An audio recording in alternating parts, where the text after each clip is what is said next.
Bonjour à tous, bienvenue à ce nouvel épisode des Flash Transition. Euh, Dernier épisode avant l'été, on va faire une petite pause estivale en juillet-août et on se reverra en septembre. On aura des nouveautés à vous présenter. Aujourd'hui, on va parler d'un sujet important qui est la sécurité des données. Et on va donc faire un zoom sur trois outils très précis. Donc vraiment, c'est comme d'habitude sur ces flashs, très pragmatique, on va parler de choses très précises. Alors, trois outils de Zoho, transverses en tout cas, qui servent pour l'ensemble des applications Zoho. Donc, notre sujet, effectivement, c'est la sécurité vue par Zoho. Et ce que je vous propose, c'est de regarder quelques bonnes pratiques et de voir les outils que Zoho met à notre disposition. Alors, je suis un peu désolé de commencer par ce sujet qui plombe un peu l'ambiance. Et puis, vous avez déjà reçu ce type d'informations. Tout est risqué, tout est dangereux, les cyberattaques sont partout. Mais c'est un fait, ça augmente. On doit le prendre en compte. Donc, c'est un vrai sujet. Ce qui est peut-être un peu moins connu, mais qui nécessite d'être vigilant, c'est qu'on pouvait penser que les tailles d'entreprise faisaient qu'on pouvait être moins exposé si on était une entreprise de relativement petite taille par rapport aux grandes. Il s'avère que c'est pas le cas. Les statistiques nous montrent que, en réalité, les PME sont tout aussi exposées, voire même un peu plus en termes de proportion, que ne le peuvent être les grandes entreprises. Donc, c'est vraiment un sujet universel. On doit être vigilant, quelle que soit sa taille d'entreprise, par rapport à ces questions de sécurité. Ce qui est plutôt, par contre, une nouvelle intéressante, c'est qu'il y a plusieurs moyens d'intervenir négativement sur une organisation en ligne, mais la principale, c'est quand même les questions d'accès. Donc, en fait, si on règle les problèmes d'accès, on a réglé une très grande majorité des risques d'exposition à des soucis de cyberpiratage ou autre. On va donc, dans ce rapide webinaire, se concentrer dans ce flash sur cet aspect des accès. Ce qu'il faut avoir à l'esprit par rapport à cette notion d'accès, c'est que un seul compte utilisateur qui serait compromis ou qui ne serait pas suffisamment protégé, eh bien, il met toute l'organisation en danger. Donc ça, c'est un élément à bien avoir à l'esprit parce que ce que je vais vous préconiser, c'est de mettre en place une procédure qui fasse que tous vos utilisateurs soient protégés sans exception. Alors, ça se passe avec trois outils qui, on peut le dire, sont essentiellement gratuits. Alors, ils sont gratuits lorsqu'on est Zoho One. Ils sont gratuits sous condition d'un certain nombre de licences si on n'est pas sur Zoho One. Alors, sur Directory, en fait, ils sont gratuits pour autant qu'on exploite sur des applications Zoho, alors que Directory permet aussi de manager des applications non Zoho. Et Vault est gratuit jusqu'à 5 utilisateurs. Ensuite, il y a un coût de licence, mais qui est assez faible. Donc, ces trois outils s'appellent Zoho Vault, Zoho OneNote et Zoho Directory. Alors, ce que je vous propose donc, c'est de voir quelques bonnes pratiques pour une sécurisation rapide et simple. Ça ne veut pas dire qu'il n'y a pas d'autres moyens complémentaires de sécuriser, plus élaborés, plus pointus, je dirais, mais ceci va à l'essentiel. Ça ne vous empêche pas derrière d'explorer et éventuellement d'aller vers des solutions qui correspondraient plus à un besoin spécifique que vous avez. Première application, c'est Zoho Vault. Alors, Zoho Vault, je dirais, c'est un coffre-fort numérique, comme il y en a plusieurs qui sont aujourd'hui existants sur le marché. Bon, il présente, vous le voyez, je dirais, toutes les bonnes solutions qu'on attend de ce genre d'outils. Ce qui est intéressant, c'est une ou deux particularités que je vais vous montrer une fois que je serai connecté sur Zoho Vault, ce qui est en train de se faire. Voilà, donc j'ai mis pour vous trois exemples de mots de passe, étant entendu bien sûr qu'il n'y a pas de limite au nombre de mots de passe qu'on peut détenir sur Zoho Vault. Tout d'abord, on peut les classer par catégorie, par dossier et même par sous-dossier. Ici, ils sont tous regroupés.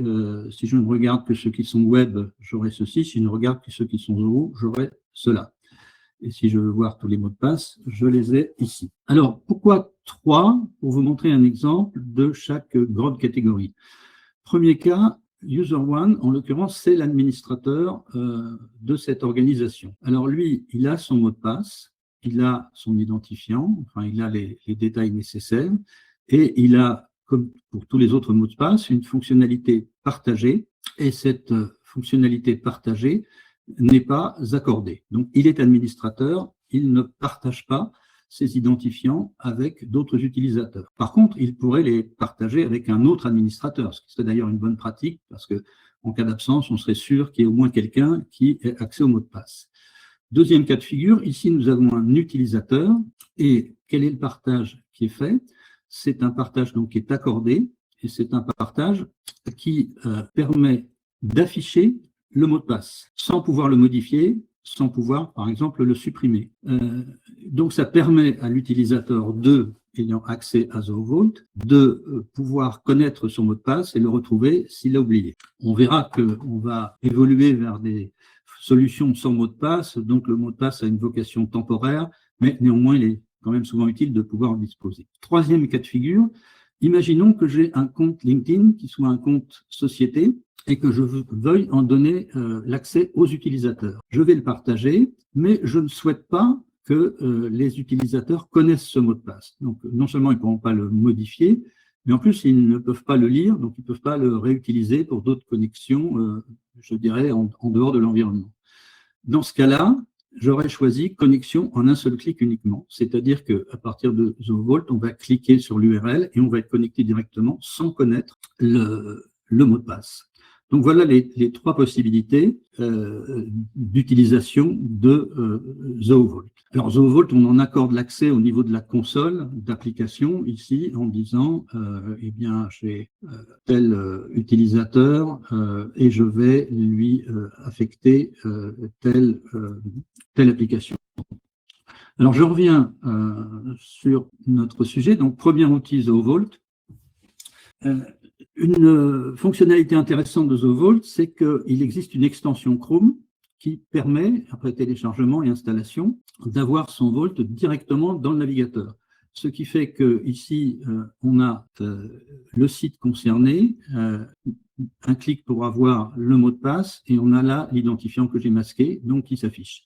Et donc, il suffit d'ouvrir cette fenêtre de l'extension et de cliquer sur n'importe quel site pour se retrouver connecté sans avoir à saisir de mots de passe et d'identifiant. On se connecte directement. Deuxième application Zoo, c'est Directory. Alors, Directory fait beaucoup de choses en dehors de la sécurité, donc gérer les utilisateurs, les applications, etc. Mais le sujet qui nous intéresse, c'est donc la gestion des règles de sécurité. Dans ces règles de sécurité, il y a beaucoup d'options. Comme je le disais, on va se concentrer aujourd'hui sur la bonne pratique minimum.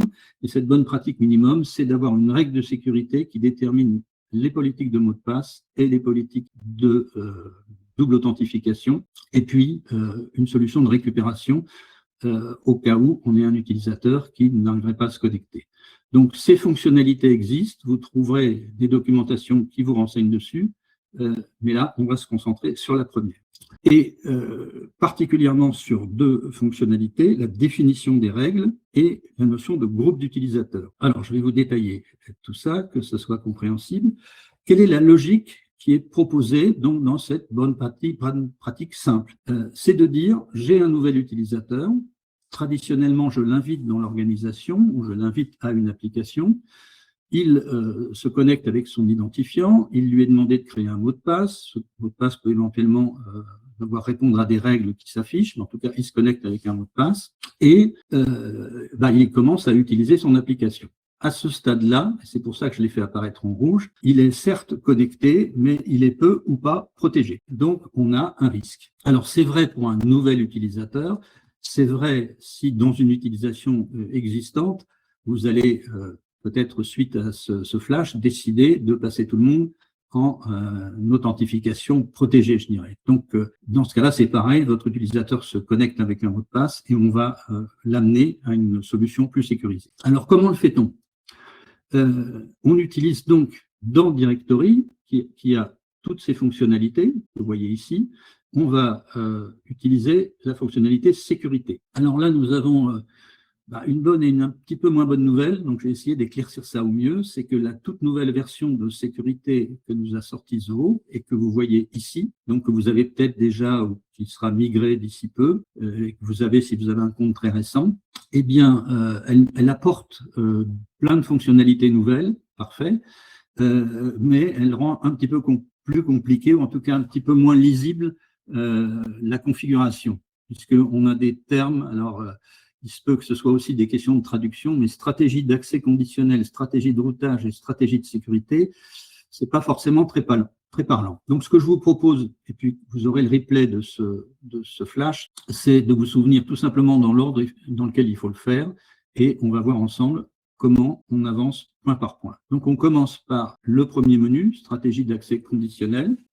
Et dans ce stratégie d'accès conditionnel, il va nous proposer automatiquement une configuration par défaut, la stratégie par défaut. Et c'est à nous de choisir quelle stratégie par défaut nous souhaitons. Eh bien, nous avons ces choix-là et nous allons choisir autoriser l'accès. Pourquoi? Parce que nous sommes d'accord pour autoriser l'accès, je dirais, comme stratégie par défaut, tant qu'on n'a pas mis une autre stratégie en place. Deuxième niveau, donc c'est cette stratégie par défaut, que veut-on qu'elle fasse? Eh bien, nous voulons qu'elle demande un mot de passe. Donc, c'est cohérent avec ce que je vous disais tout à l'heure. Le fonctionnement par défaut, c'est l'utilisateur arrive, il lui est demandé de créer un mot de passe et ensuite il utilise un mot de passe pour se connecter. On continue toujours dans cette deuxième rubrique et là, c'est quelque chose qu'on va créer. Donc, je lui ai donné un nom très explicite, vous pouvez lui donner le nom que vous voulez, et j'ai dit, ma stratégie, ma deuxième stratégie, ce sera une stratégie OneOauth, donc qui utilise l'application OneOauth et sans mot de passe. Donc, pour cette stratégie, je vais lui donner un nom, c'est ce que je viens d'expliquer, et je vais choisir OneOauth. Et je vais choisir mode sans mot de passe, c'est-à-dire que je vais aller dans la rubrique mode sans mot de passe et je vais choisir OneOauth. Alors, je ne coche que OneOauth. Pourquoi? Soyons clairs, pour faire simple. Vous avez d'autres solutions, mais celle-ci, je dirais, est la plus immédiate et la plus simple à mettre en œuvre.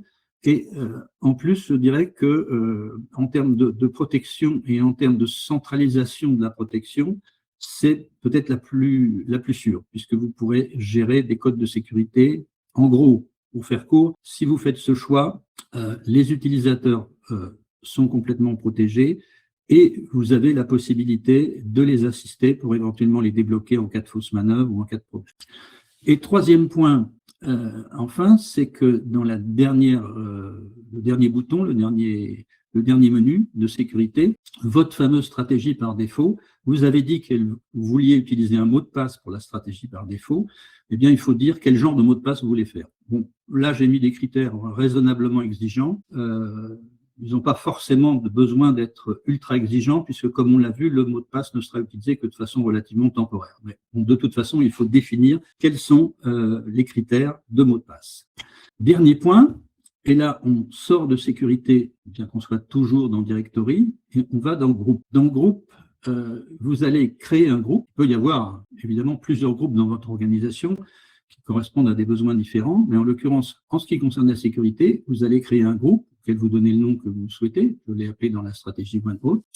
Et dans ce groupe, vous allez ajouter des membres, et à chaque fois que vous ajouterez un membre, eh bien, il sera obligé de se soumettre à la règle de sécurité. Alors, on peut voir exactement comment ça fonctionne.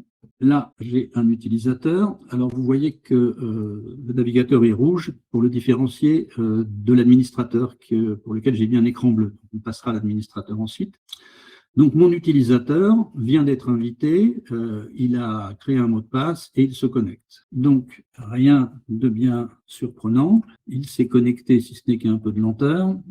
Voilà, il s'est connecté avec son identifiant et son mot de passe, mais il n'y avait aucune protection particulière. Alors, on va voir maintenant ce qui se passe au niveau de l'administrateur. Donc, je pars sur le navigateur bleu et je vais dans mon directory et je vais dans les groupes. Alors, mon groupe, que vous avez vu tout à l'heure, s'appelle dans la stratégie OneOauth. J'ai pour l'instant un seul user qui est l'administrateur lui-même et je vais ajouter un membre qui est notre utilisateur dont le navigateur est rouge. Je l'ajoute, il est donc bien présent dans le groupe maintenant. Je vais rafraîchir.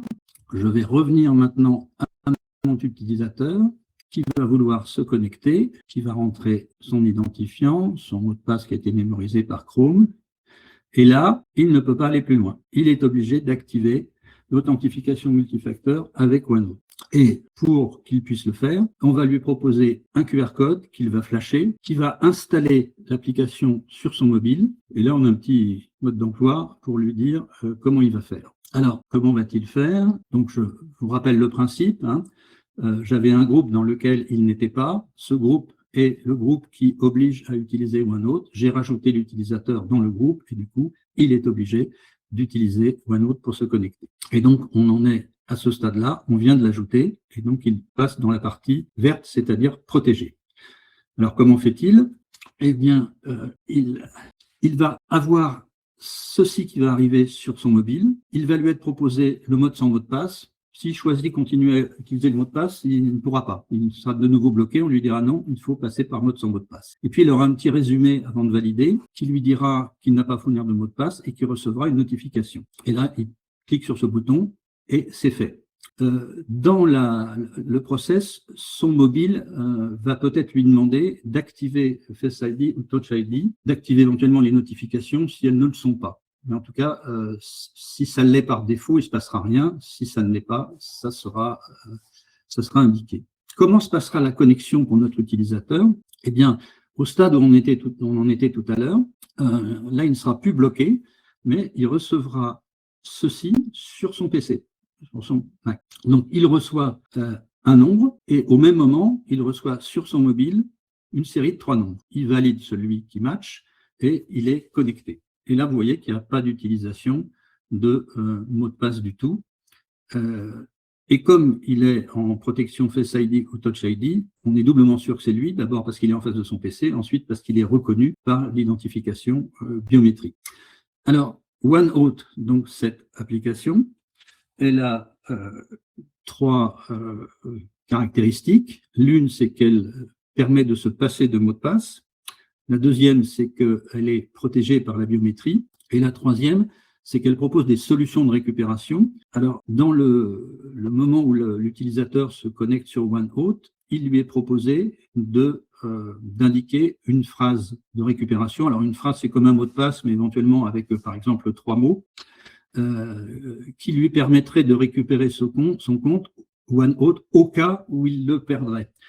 Et puis, il y a aussi une génération de codes, c'est une alternative qui permet d'avoir des codes de récupération. Alors, ces codes de récupération sont intéressants parce qu'on va pouvoir les centraliser et les conserver dans Vault. Ce qui veut dire que dans le cas où un utilisateur est un problème pour se connecter, on va pouvoir détenir ces codes. Donc, au moment où l'utilisateur valide son authentification avec OneNote, il reçoit des codes. Et ces codes sont sont des codes à usage unique. C'est intéressant de les centraliser dans Vault, car si un utilisateur n'arrive pas à se connecter, eh bien, le code permet de le débloquer.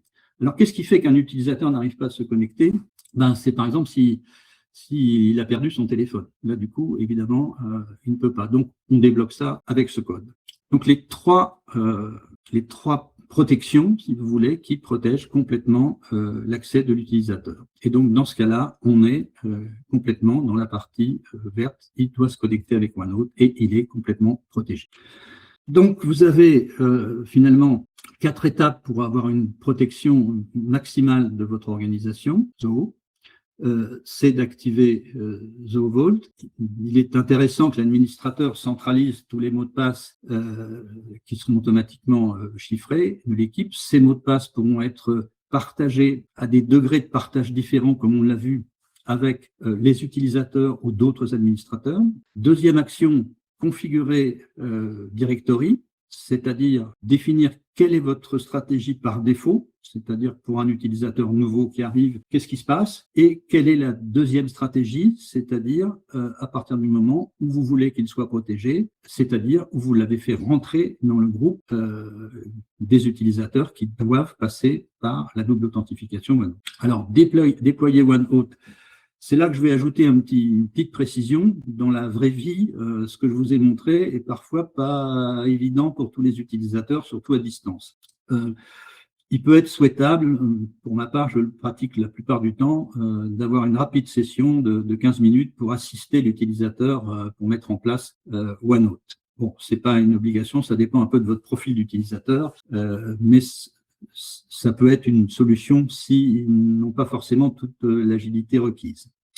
Et former vos équipes, c'est-à-dire c'est important d'avoir expliqué à tous l'intérêt évidemment de cette protection. C'est pas du tout accessoire, c'est capital.